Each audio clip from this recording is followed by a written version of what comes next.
தற்போது கிடைத்துள்ள அண்மைச் செய்தி. மதுரையில் தடையை மீறி பேரணி நடத்தியதற்காக கைது செய்யப்பட்ட குஷ்பு உள்ளிட்ட பாஜகவினர் விடுவிக்கப்பட்டுள்ளனர்.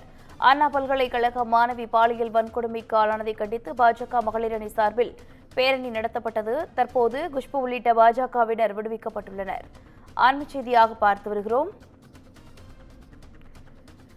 மதுரையில் தடையை மீறி பேரணி நடத்தியதற்காக கைது செய்யப்பட்ட குஷ்பு உள்ளிட்ட பாஜகவினர் விடுவிக்கப்பட்டுள்ளனர். அண்ணா பல்கலைக்கழக மாணவி பாலியல் வன்கொடுமைக்கு ஆளானதை கண்டித்து பாஜக மகளிர் அணி சார்பில் நீதி பேரணி அறிவிக்கப்பட்டது. நீதி பேரணிக்கு காவல்துறை அனுமதி மறுத்த நிலையில் தடையை மீறி பாஜகவினர் நீதி பேரணி நடத்தியதால் அவர்கள் கைது செய்யப்பட்டனர். தற்போது குஷ்பு உள்ளிட்ட பாஜகவினர் விடுவிக்கப்பட்டிருக்கிறார்கள். அண்மைச் செய்தியாக பார்த்து வருகிறோம். கூடுதல் விவரங்களோடு இணைகிறார் செய்தியாளர் அருண். வணக்கம் அருண், விவரங்கள். சென்னை அண்ணா பல்கலைக்கழக மாணவி பாலியல் வன்கொடுமைக்கு ஆளாக்கப்பட்ட நிலையில் இந்த சம்பவத்திற்கு எதிர்ப்பு தெரிவித்து பாஜகவினுடைய மகளிர் அணி சார்பில் மதுரையில் இருந்து சென்னை வரை நீதி கேட்பு பேரணியானது இன்று நடைபெற்றது. இந்த பேரணியானது காவல்துறை சார்பில் அனுமதி மறுக்கப்பட்ட நிலையில் பாஜக மகளிர் அணி உறுப்பினரும் அதே போல பாஜக மாநில மகளிர் அணி தலைவராக இருக்கக்கூடிய உமாரதி என்பவருடைய தலைமையில் மதுரை சிமக்கல் பகுதியில் இருக்கக்கூடிய செல்லத்தம்மன் கோவிலில் இருந்து சென்னை வரை நீதி கேட்பு பேரணியானது இன்று காலை 11 மணி அளவில் நடைபெற்றது.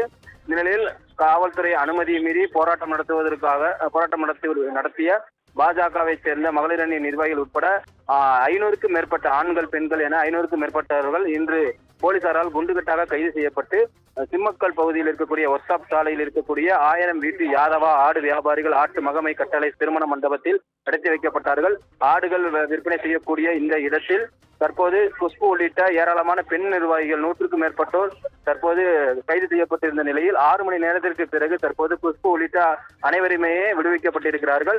இன்று காலை பல்வேறு கட்ட போராட்டங்கள் நூதன முறையில் மிளகாயை இடித்து நூதன போராட்டத்தில் ஈடுபட்டனர். அதே போல கையில் தீச்சட்டி ஏந்தியும் கார் சிலம்பு கையில் ஏந்தியும் கண்ணகி போல வேடமிட்டு உள்ளிட்ட பல்வேறு வகையில் நூதனமான போராட்டங்களில் பாஜக பெண் நிர்வாகிகள் முன்னெடுத்திருந்த நிலையில் தற்போது அவர்கள் இந்த காவல்துறையின் அனுமதியை மீறி அமைதி பேரணி நடத்த முற்பட்ட போது அவர்களை கைது செய்த காவல்துறையினர் தற்போது 6 மணி நேரத்துக்கு பின்பு அவர்களை விடுவித்திருக்கிறார்கள். குஷ்பு உள்ளிட்ட அனைத்து பெண் நிர்வாகிகளும் தற்போது விடுவிக்கப்பட்டிருக்கிறார்கள். தாரா, விவரங்களுக்கு நன்றி அருண்.